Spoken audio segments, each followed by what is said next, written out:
Dear students, welcome back again in this video. तो हम पिछली वीडियो के अंदर जैसे बात आ गई थी हमारे सेंटेंस के टाइप सीख रहे थे कि दो टाइप्स का मैंने मेंशन कर दिया था। उसमें सिंपल सेंटेंस क्या होता है, कंपाउंड सेंटेंस क्या होता है। तो मैं आपको जैसे हमारे तीन ही होते हैं मेनली, हम तीन कॉम्प्लेक्स सेंटेंस, लेकिन क्या है मिक्स सेंटेंस भी होता है, उसके बारे में आपको मैं बताऊंगा। तो तीसरा हमारा क्या है, जैसे कॉम्प्लेक्स सेंटेंस। कॉम्प्लेक्स सेंटेंस का मतलब क्या होता है, मिश्रित वाक्य। मिश्रित वाक्य का मतलब आपको समझ में आए ना, कि जिसमें क्या होता है, ये कहना मतलब इसमें एक प्रिंसिपल क्लॉज और एक या एक से अधिक आश्रित उपवाक्य होते हैं। ठीक है, जैसे एग्जाम्पल के तौर पर बता रहा हूं मैं। जैसे मैंने लिख दिया she said that she would पास, उसने कहा कि वो पास हो जाएगी। ठीक है, अब मैंने जैसे आपको बता रहा हूँ, आपको जैसे बात आ गई ना कॉम्प्लेक्स सेंटेंस कौन सा होगा, जैसे मेंशन किए जाएंगे नाउन क्लास की जो बात है उसमें सभी बहुत सारी एग्जांपल एक्सप्रेस किए जाएंगे। अब बात आ गई हमारा जैसे मिक्स सेंटेंस। मिक्स सेंटेंस का मतलब क्या होता है, मिश्रित वाक्य। इसमें क्या होता है, केवल सबऑर्डिनेट क्लॉज और कोऑर्डिनेट क्लॉज दोनों उपलब्ध होते हैं। इसमें सबऑर्डिनेट क्लॉज और कोऑर्डिनेट क्लॉज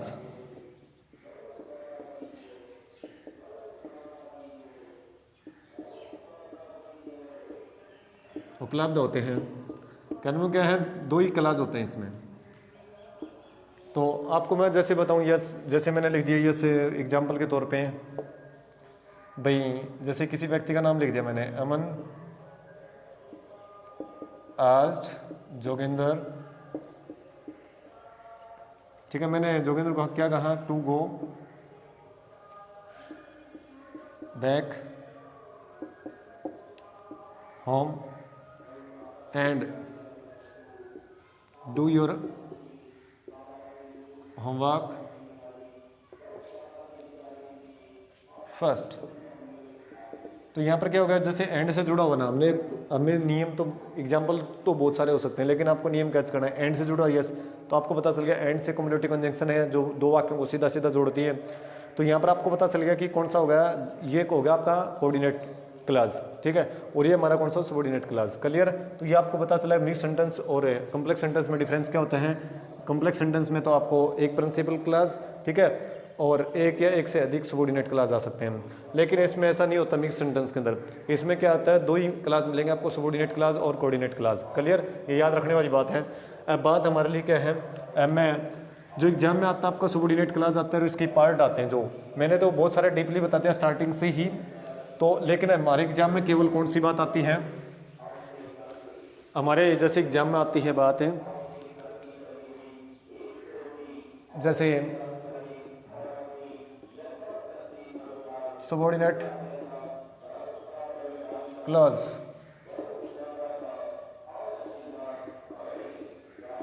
आश्रित है उपवाक्य। ठीक है, तो सबऑर्डिनेट क्लॉज हमारे जैसे तीन हो गए, नाउन क्लॉज, दूसरा कौन सा हमारा एडजेक्टिव क्लॉज, और तीसरा कौन सा है, एडवर्बियल क्लॉज। तो नाउन क्लॉज क्या कहते हैं, नाउन क्लॉज को दैट क्लॉज भी कहा जाता है। नाउन क्लॉज को क्या कहा जाता है, दैट क्लॉज। ठीक है, और एडजेक्टिव क्लॉज को क्या कहा जाता है, जैसे हमारा आ गया रिलेटिव क्लॉज। ठीक है, तो आपको पता चल गया नाउन क्लास को दैट क्लास भी कहा जाता है, लेकिन सभी नाउन क्लास दैट क्लास नहीं होते, ये चीज़ भी याद रखनी है। और नाउन क्लास की पहचान कैसे करोगे, जिसमें पर्सनलाइज कर व्हाट क्या कहना क्या है, कोई बात लगाई, मैं खाता हूँ तो क्या खाता हूँ, जैसे मैंने लिख दिया भाई आई नो, जानता तो क्या जानता हूँ, मैं नहीं जानता तो क्या नहीं जानता, मैं भूल जाता हूँ तो क्या भूल जाता हूँ, मैं याद करता हूँ तो क्या याद करता हूँ। तो ये चीज़ जहाँ पर क्वेश्चन राइज होता है, मैं खरीदता हूँ तो क्या खरीदता हूँ, ठीक है। तो ये चीज़ें ध्यान देने वाली बात है।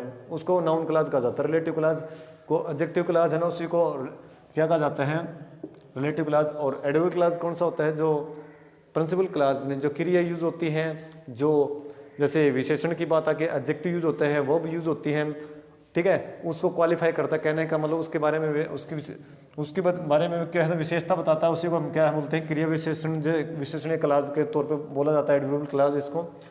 तो पहला जो हमारा है जैसे नाउन क्लास, ठीक है, उसके जैसे हम फंक्शंस के सीखेंगे कौन कौन से इसमें नाउन क्लास। तो पहला हमारा क्या है इसमें, जैसे as a subject to a verb, as a subject to a verb, ठीक है। तो यहाँ पर एग्जाम्पल के तौर पर आपको मैं बता रहा हूँ, जैसे what he said was very stance, जो उसने कहा था वो बड़ी अजीब बात थी, विचित्र बात थी। और कुछ लगा सकते हैं कि वाज वेरी रॉन्ग, ठीक है ना। जैसे मैं कहूँगा व्हाट ही, जैसे मैंने कर दिया what he made was very wrong, जो उसने बनाया था वो बहुत गलत था। कोई चित्र भी हो सकता, कुछ भी, एनीथिंग। तो एग्जाम्पल तो बहुत सारे हो सकते हैं, बट आपको रूल कैच करना है। देखिए यहाँ पर बात आ गई ना भी as a subject to verb, क्रिया के सब्जेक्ट में जैसे यहाँ पर वाट आ रहा है, देखिए यहाँ पर भी आपका एक सब्जेक्ट, ये तो हमारा क्या है, ही सेड, उसने तो कहा, वो हमें पता, yes what was very wrong. तो यहाँ पर देखिए क्रिया के कहते हैं सब्जेक्टिव केस के तौर पे हम किसका यूज करते हैं, नाउन क्लास के तौर पे। तो आपको पता चले नाउन क्लास का हमारा जो बात है, यस, तो इस सेंटेंस को हम क्या बोले, नाउन क्लास के जो है क्रिया के सब्जेक्टिव केस के तौर पे। दूसरा जो बात हमारी वो क्या होगा, as an object to a verb, एक क्रिया के ऑब्जेक्ट के रूप में। देखिए कहने का मतलब क्रिया के कहते हैं यस, जो है उसके ऑब्जेक्ट के रूप में। तो क्रिया के बाद कहने का मतलब इसमें क्या होगा भी, जो क्रिया है उसके कहते हैं सब्जेक्टिव केस में भी कर्ता कारक के रूप में। और इसमें क्या होता है, जो क्रिया है ना उसके भी क्रिया है ना, देखिए as an object to a verb, एक क्रिया के ऑब्जेक्ट के रूप में। देखिए तो एग्जांपल के तौर पर आपको मैं बता रहा हूँ, yes I know that she is dishonest, मैं जानता हूँ वो बेईमान है, ठीक है ना।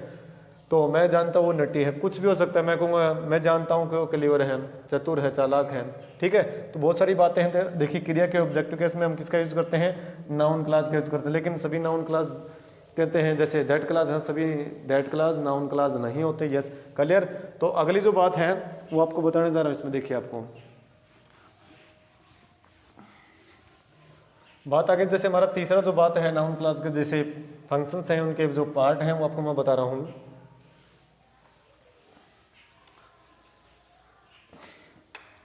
जो तीसरी बात है वो क्या है, as an object to a preposition.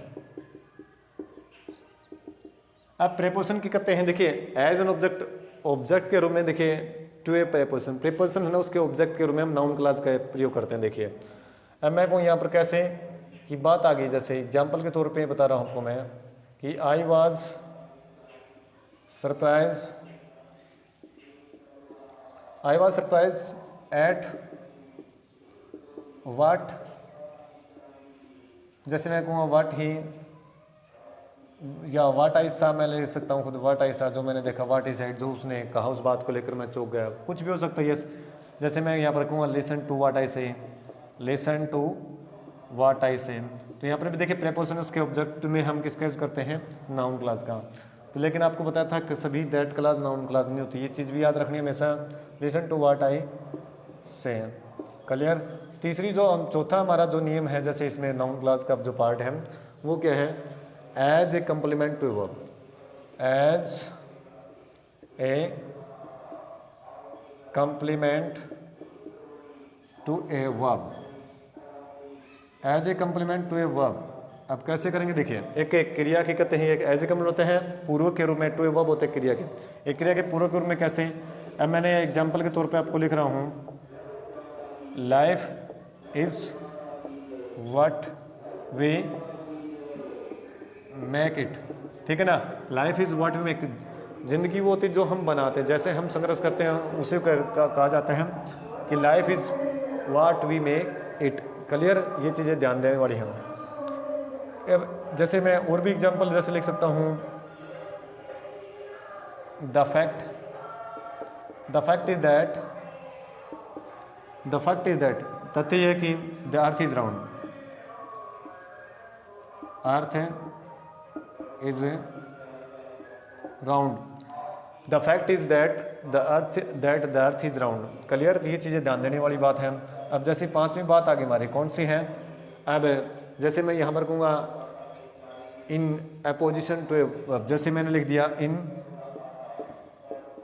Opposition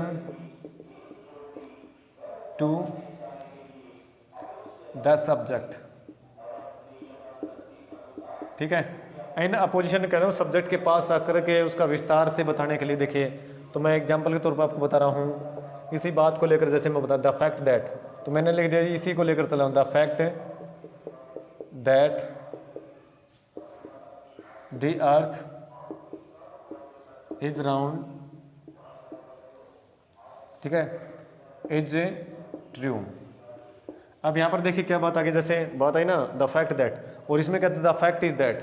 बस ये फ़र्क है कि यहाँ पर in apposition to the subject, subject के अपोजिशन में जैसे हमने यूज़ कर दिया, क्योंकि सब्जेक्ट के पास रख कर नाउन क्लास को विस्तार से बताने के लिए हम यूज़ करते हैं।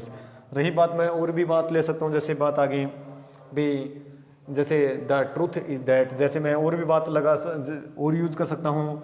क्लियर, तो इसमें जैसे मैं फैक्ट की बात ले ली, मान लीजिए the fact that the sun is a ball of fire is true, तो कुछ भी और भी बहुत सारे हो सकते हैं। ये अगली जो बात है हमारे, जैसे छठा मैं आपको बताने जा रहा हूँ, वो क्या है, in apposition to it, in opposition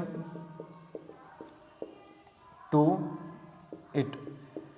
अब इट का भी जैसे प्रयोग करते हैं, एग्जाम्पल के तौर पर आपको बता रहा हूँ, it is a fact that the sun is a ball of fire, ठीक है। जैसे मैं कहूँ yes it is true the earth is round, ये बात सत्य है कि पृथ्वी क्या है, गोल है। तो दूसरा एग्जांपल जैसे आपको मैं बता रहा हूँ अभी जस्ट, दूसरी जो बात है हमारे, जैसे इसमें मैं कहूँ यहाँ पर है it is true that the earth is round, तो ये हमारा क्या रहा in apposition to it. It जैसे आता है इंट्रोडक्टिव वर्ड के तौर पे हम यूज़ करते, लेकिन इट का प्रयोग कर दिया मैंने। लीजिए अब बात आपके आते हैं जैसे सातवीं, कौन सी है नाउन क्लास के अंदर, जो नाउन क्लास को हम कहाँ रख सकते हैं, जैसे तो बात आगे किसके बाद आता है, तो एज एन ऑब्जेक्ट है, जैसे मैंने लिखूँ यहाँ पर एज एन ऑब्जेक्ट है, एज एन ऑब्जेक्ट है ऑफ इन्फिनेटिव कैसे हैं, ऑफ ए जिरंड भी लिख सकते हैं, जैसे मैंने लिख दिया जिरंड या पार्टिसिपल, ठीक है। अब कैसे लिखेंगे, जैसे मैंने यहाँ पर लिख दिया, जैसे एग्जाम्पल के तौर पे लिख दिया, मैंने लिख दिया he went away saying that, he went away saying that, वह कहते हुए चला गया, दैट, तो क्या कहते हो कि यस भी अंगूर खट्टे, ग्रेप्स वर कहते शोर, अंगूर खट्टे थे, ये बात कहते हुए चला गया भाई, कि he went away saying that, मैंने लिख दिया द ग्रेप्स, मान ले कहानी पढ़ी होगी ना आपने, ग्रेप्स वर शो, ये वो क्या बात करते चला गया, भी अंगूर खट्टे थे, ये बात करते थे। हमें वो चीज़ नहीं सीखनी, हमें वाक्य की हिंदी भी ट्रांसलेट अगर मान ले हमें करने की जरूरत नहीं, हमें देखना है कि यहाँ पर क्या है, देखिए ING लगा हुआ आपके साथ, ठीक है, और उसके बाद क्या है दैट हमें यूज कर, कहने का मतलब क्या होगा, एन ऑब्जेक्ट।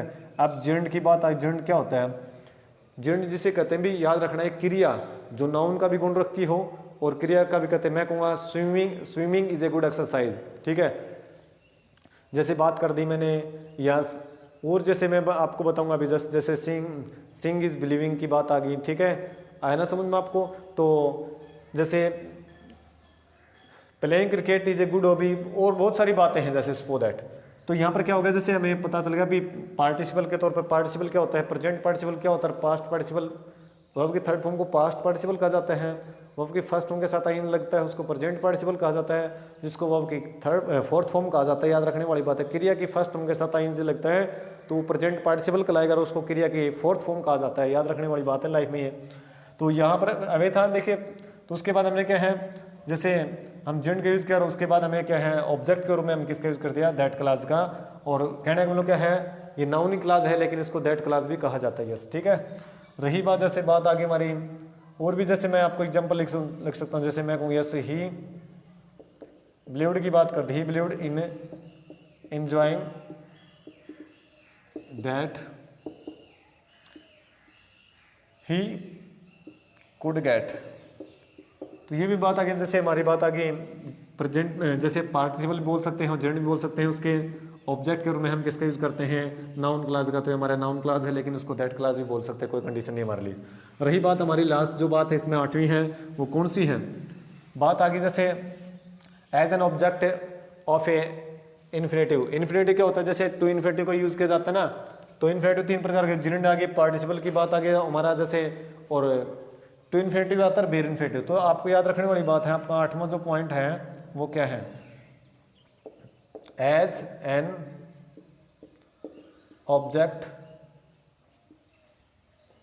ऑब्जेक्ट है ऑब्जेक्ट ऑफ ए, कहते हैं as an object of a infinitive, infinitive. तो आपको पता चल गया इन्फिनेटिव, जैसे मैं यहां पर कहूंगा, जैसे एग्जाम्पल के तौर पे आई वांट, जैसे मैं कहूँगा I want to say that, मैं कहना चाहता हूँ दे आर गुड स्टूडेंट्स, मैं ये बात कहना चाहता हूँ कि वो अच्छे विद्यार्थी हैं। उससे मतलब नहीं हमें देखना यस टू इन्फिनेटिव है, उसके ऑब्जेक्ट के रूप में हम किसका यूज करते हैं, दैट क्लास या नाउन क्लास का प्रयोग करते हैं। क्लियर। रही बात और भी, मैं जैसे मैं कहूँ yes I am very glad की बात कर दी, I am very glad to know that, मैं इस बात को जानू बेहद खुश हूँ या बहुत खुश हूँ, that Jogendra is a good teacher, मैं इस बात को बेहद जानकर बेहद खुश हूँ कि जोगेंद्र एक अच्छा अध्यापक है। यस, ठीक है। तो यहाँ पर बात आ गई है, हमें वो चीज़ नहीं देखना वाक्य एसेंस, हमें देखना है, देखिए टू इन्फिनेटिव है यहाँ पर, और जस्ट आफ्टर आपको पता ऑब्जेक्टिव केस में हम क्या है, नाउन क्लास का यूज़ करते हैं। क्लियर। तो ये आपके 8 जो नाउन क्लास के 8 टाइप्स थे आपको बता दिए हैं। और इस प्रकार है ना, आपको जैसे एल बुक में भी ये चीज़ें नहीं मिलेंगे, याद रखना। ये अगर आप वीडियो को पॉज करके देखेंगे और पता चलेगा, प्रैक्टिस आउट करेंगे तभी आपको पता चलेगा भी हम नाउन क्लास के 8 फंक्शन सीख करके हम कैसे जैसे आइडेंटिफाई करेंगे, कैसे वाक्यों को कनेक्ट करते हैं सेंटेंस लिंकर की मदद से। तो आपको पता चल गया नाउन क्लास के फंक्शन के बारे में। अब मैं अगली जो बात है वो आपको बताने जा रहा हूँ एडजेक्टिव क्लास से। एडजेक्टिव क्लास को क्या कहा जाता है, रिलेटिव क्लास भी कहा जाता है। ठीक है, अब क्या कहा जाता है, रिलेटिव क्लास भी कहा जाता है। तो देखिए उसके बारे में हम सीखेंगे। दूसरा क्या है हमारा, जैसे एडजेक्टिव क्लास, एडजेक्टिव क्लास, जैसे एडजेक्टिव क्लास के बारे में आपको बता देता हूँ। यस, प्रिंसिपल क्लास में जो नाउन प्रोनाउन हो जाता है उसको क्या है, उसकी विशेषता बताता है। यस, ठीक है। प्रिंसिपल क्लास में जो नाउन और प्रोनाउन आते हैं, या प्रोनाउन भी प्रिंसिपल क्लास में जो नाउन और प्रोनाउन हो उसकी विशेषता बताते हैं, उसको एडजेक्टिव क्लास कहते हैं। हो और उनकी विशेषता, उनकी विशेषता बताए। ठीक है, उनकी विशेषता बताए ना, उसी को हम क्या बोलते हैं, एडजेक्टिव क्लास। बताए उसी को एडजेक्टिव क्लॉज कहा जाता है। और एडजेक्टिव क्लॉज को रिलेटिव क्लॉज भी कहते हैं। ठीक है, एडजेक्टिव क्लॉज को रिलेटिव क्लॉज भी कहा जाता है। एडजेक्टिव क्लॉज को रिलेटिव क्लॉज भी कहा जाता है। अब आपको पता चले कि रिलेटिव क्लॉज को दो वाक्यों को कनेक्ट करने का इसको एडजेक्टिव को रिलेटिव क्लॉज भी कहा जाता है। सिंपल वे में आपको बता रहा हूँ, याद रखने वाली बात है। एडजेक्टिव क्लॉज किसे कहते हैं कि सबॉर्डिनेट क्लॉज में, अब सबॉर्डिनेट क्लॉज का पार्ट है ये, noun clause, adjective clause, adjective clause. अब आपको पता चला सबॉर्डिनेट क्लॉज में, ठीक है, सबॉर्डिनेट क्लॉज का जो सेंटेंस है, अब हमें पता चल गया सबॉर्डिनेट क्लॉज में कहने का मतलब प्रिंसिपल क्लॉज के अंदर कोई नाउन और प्रोनाउन आए, किससे पहले, क्योंकि प्रिंसिपल क्लॉज पहले आता है, सबॉर्डिनेट क्लॉज जैसे बाद में आ गया आपका। कई बार क्या होता है सबॉर्डिनेट क्लॉज पहले आता है, प्रिंसिपल क्लॉज है वो बाद में आ जाता है, तो उस चीज़ से हमें कोई लेना देना नहीं है। हमें बस रूल कैच करना है कि नाउन और प्रोनाउन की जो विशेषता बताए, प्रिंसिपल क्लॉज में जो नाउन और प्रोनाउन यूज हो रहा है ना, उसकी विशेषता बताए ना, उसी को ही एडजेक्टिव क्लॉज कहा जाता है। कि जो सेंटेंस उसके बारे में बता रहा हो, ठीक है, नाउन प्रोनाउन है ना, वो क्या करते हैं, क्या बातें कर भी, क्या चीज़ है वो के उसके बारे में बताएंगे, क्वालिफाई करेंगे, उसी को एडजेक्टिव क्लॉज कहा जाता है।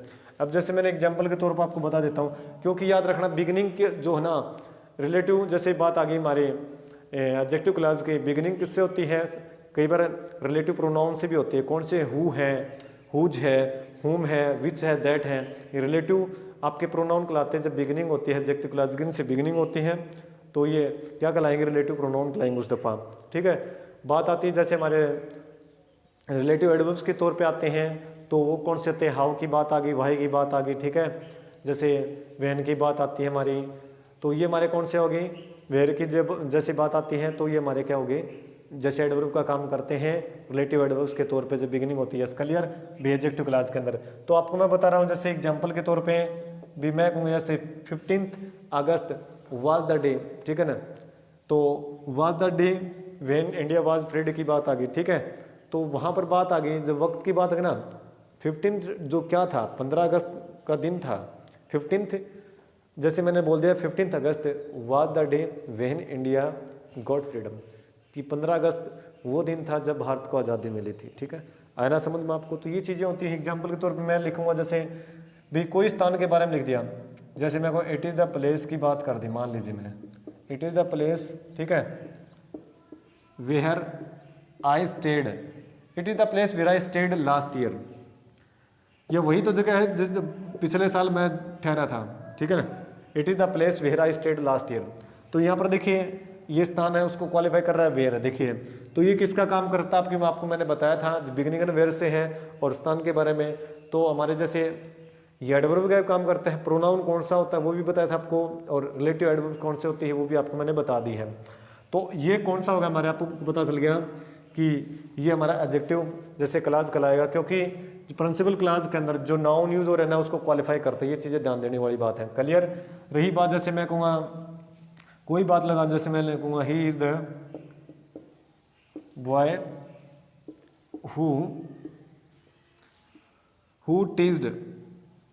हु टीज्ड एनिमल्स,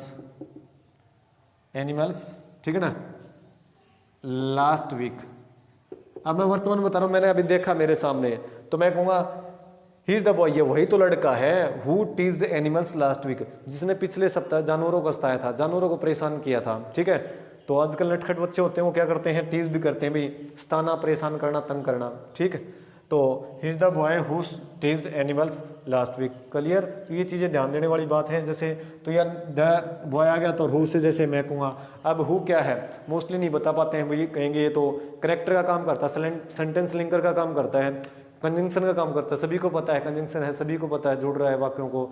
लेकिन आप बताइए कंजंक्शन के तौर पे कहेंगे तो आप कहेंगे भाई सेंटेंस लिंकर है, कनेक्टर है, लेकिन इसका रियल आपको तो पता होना चाहिए क्या है, ये क्या करता है भी, ये हमारा जैसे बात करते हमारा रिलेटिव प्रोनाउन के काम करता है इस दफ़ा, क्लियर, ठीक है। और पता चल गया प्रोनाउन का काम करता है, लेकिन क्वालिफाई किसको कर रहा है, जो नाउन है ना, रहा हमारा ये जो ऊ के बाद वाला जो सेंटेंस है पूरा हमारा कौन सा एडजेक्टिव क्लॉज कहने का मतलब क्या होगा, रिलेटिव क्लॉज का है। और जो हमारे प्रिंसिपल क्लॉज में जो नाउन यूज हो रहा है उसको क्वालिफाई कर रहा है, ये चीज़ें बता रहा है कि ये वही तो लड़का है जिसने जानवरों को सताया, क्लियर। तो ये चीज़ याद रखने वाली बात है। अब मैं तीसरा जो हमारा है एडजेक्टिव क्लॉज उसके बारे में बता रहा हूँ, ठीक है। जैसे बात आगे हमारी तीसरा हमारा है एडजेक्टिव क्लॉज, तीसरा हमारा कौन सा है, एडवर्बियल क्लॉज। अब एडवर्बियल क्लॉज क्या होता है? प्रिंसिपल क्लॉज में जो क्रिया और एडजेक्टिव हो उसकी विशेषता बताए उसको एडवर्बियल क्लॉज कहने वाला। प्रिंसिपल मैं लिख रहा हूँ, प्रिंसिपल क्लॉज में जो क्रिया, जो वर्ब और एडजेक्टिव की विशेषता बताता हूँ, विशेषता बताता हो उसे एडवर्बियल क्लॉज कहा जाता है। एडवर्बियल क्लॉज कहा जाता है। अब एडवर्बियल क्लॉज आपको पता चले भी कोई एडवर्ब यूज होती है उसको भी क्वालिफाई करता ही है, इसमें कोई डाउट नहीं है। तो मोस्टली कहते हैं वर्ब ऑब्जेक्टिव आते हैं, लेकिन कई बार एडवर्ब भी आ जाता है तो उसको भी क्या है भाई क्वालिफाई करता ही है। ऐसी ये चीज़ें ध्यान देने वाली बात हमारी। अब बात आगे जैसे मैं यहाँ पर लिखूंगा इसके फंक्शन जैसे हैं इसके बारे में बताऊंगा। इसी पर जैसे नाउन क्लास में आपको बताए थे मैंने, तो यहाँ पर बात आगे जैसे हमारा पहला है मैं इसमें बता रहा हूँ कौन सी है। जैसे अब मैं लिखूंगा एडवर्बियल क्लॉज ऑफ टाइम, तो वो चीज़ लिखने के लिए मैं सीधा टाइम लिख रहा हूँ। जैसे टाइम की बात आ गई, अब टाइम हमारा व्हेन भी आता है, सोन एज की बात आती है, टिल अनटिल की बात आती है, आफ्टर बिफोर की बात आती है, ठीक है। तो वो चीज़ें ध्यान देने वाली। जैसे मैं कहूँ यस, एग्जाम्पल के तौर पे लिखूंगा yes when I came to school I shall teach you, I shall teach you. तो जब मैं विद्यालय आऊँगा तो मैं आपको सिखाऊंगा यस। लेकिन बात आगे ऐसे टाइम की बात करना कि वक्त की बात रखी भाई वक्त मिला, जैसे मैं कहूँगा when I came to school, जब मैं विद्यालय आऊँगा। तो टाइम के बारे में बता रहे तो कौन सा होगा, ये हमारा adverbial clause of A time. Clear? तो ये हमारा कौन सा हुआ, जैसे प्रिंसिपल क्लॉज जैसी बात आ गई। प्रिंसिपल क्लॉज में फ्यूचर इंडेफिनिट टेंस यूज होता है, तो आपको पता चलेगा कौन सा होगा प्रिंसिपल क्लॉज। लेकिन बात आगे हमारा को ये कौन सा है आपको पता चल गया। देखिए मैंने लिख दिया यहाँ पर प्रिंसिपल क्लॉज, प्रिंसिपल क्लॉज क्यों आपको पता है सबऑर्डिनेट क्लॉज में प्रेजेंट इंडेफिनिट टेंस यूज होता है। आपको टेंस वीडियो के अंदर बता रखे अच्छे से नियम। सबऑर्डिनेट क्लॉज के अंदर प्रेजेंट इंडेफिनिट टेंस यूज होता है कि कुछ जैसे शब्द बताए थे आपको, ठीक है। और प्रिंसिपल क्लॉज है ना उसमें फ्यूचर इंडेफिनिट टेंस यूज होता है। तो यहाँ पर फ्यूचर इंडेफिनिट टेंस है हमारा कौन सा होगा, प्रिंसिपल क्लॉज होगा, जिसको मुख्य वाक्य बोलते हैं, प्रधान वाक्य। लेकिन जब बिगिनिंग है जैसे समय सूचक शब्द से है तो हमारा कौन सा हो गया, ये क्लास हमारा सबऑर्डिनेट क्लास तो है, बट सबऑर्डिनेट क्लास हम बता देंगे सबऑर्डिनेट क्लास है ये प्रिंसिपल, बट हमें पता तो नहीं सबऑर्डिनेट क्लास का पार्ट कौन सा ये।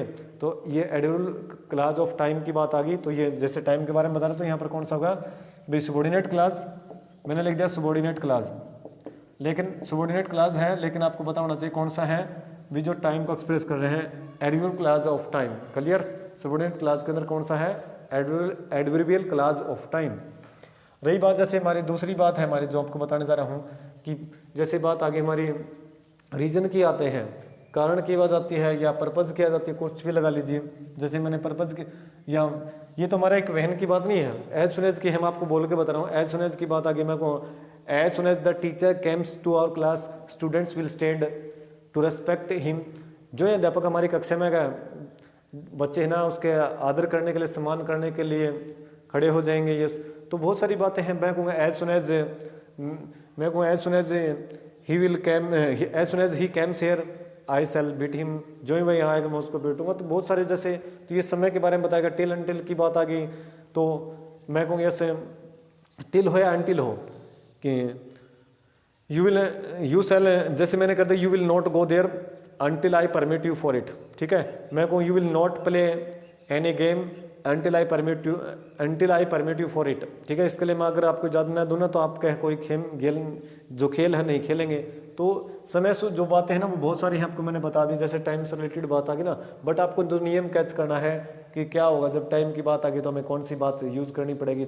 आफ्टर बिफोर की है वो भी आपको बता रहे जो काम पहले होता है उसको पास्ट परफेक्ट में, जो काम बाद में होता है उसको पास्ट इंडेफिनिट में। आपके पास्ट परफेक्ट टेंस में टाइम एक्सप्रेसिंग एडवर्ब्स कौन सी है, आफ्टर और बिफोर आते हैं, वो भी आपको बताया। वो भी दो वाक्यों को जोड़ने का काम करते हैं, लेकिन वो कौन सा जैसे बात करते हैं कि जहाँ बिगनिंग हो जैसे आफ्टर बिफोर, उसके बाद वाले सेंटेंस को हम क्या बोलेंगे कि जो टाइम से बिगनिंग हो ना तो हमारा कौन सा क्लास कहलाएगा, आपको पता चल गया एडवर्बियल क्लास ऑफ टाइम।